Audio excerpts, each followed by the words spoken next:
endeavored so diligently to avoid. These imputations about the bias of most biblical scholars were echoed to us personally by Philip Davies, Professor of Biblical Studies at the University of Sheffield and author of 2 books on the Qumran material. As Professor Davies pointed out, most scholars working with the scrolls were, and for that matter still are, Christian-oriented, with a background primarily in the New Testament. He knew a number, he said, whose research sometimes conflicted painfully with their most passionately held personal beliefs, and questioned whether objectively in such cases was really possible. Professor Davies stressed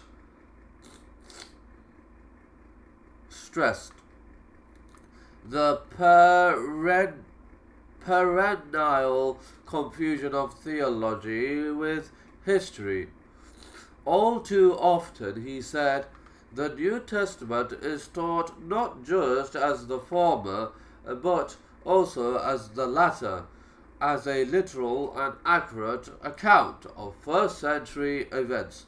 And if one takes the New Testament, the Gospels, and the Acts of the Apostles,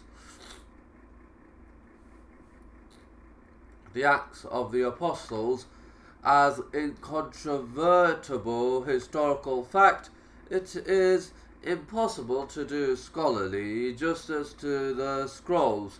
Christian doctrine, in effect, dictates the agenda, because Edmund Wilson was an outsider.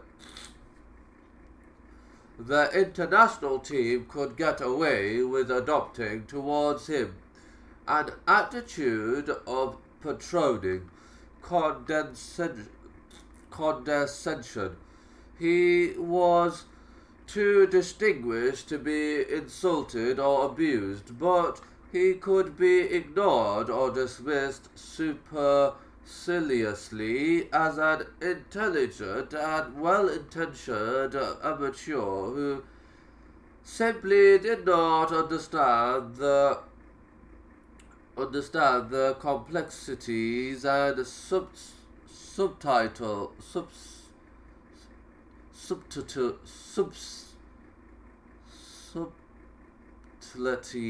of the issues involved, and who in his alleged naivete might make rash statements. It was thus that many scholars were intimidated against saying what they actually believed. Academic reputations are fragile things, and only the most audacious or secure individuals could afford to incur the risk involved. The risk of being discredited or being isolated by a concerted critical barrage from adherents of the consensus. The scrolls are a fief.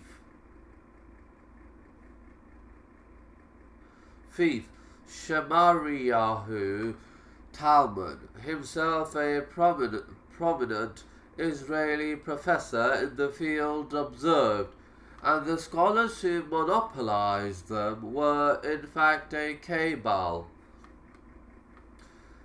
Not even such cabals, however, can be omnipotent in suppressing dissent.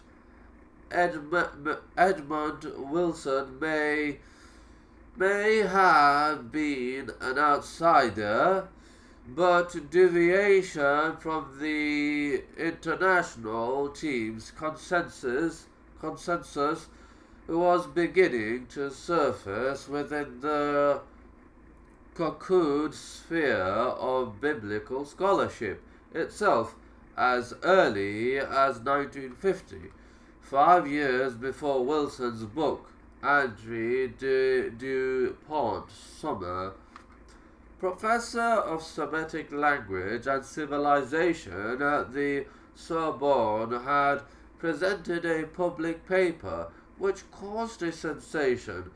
He addressed himself to one of the Qumran texts recently translated. It described, he explained to his audience, a self-styled sect of the New Covenant, whose leader, known as the Teacher of Righteousness, was held to be a Messiah, was persecuted, tortured, and martyred.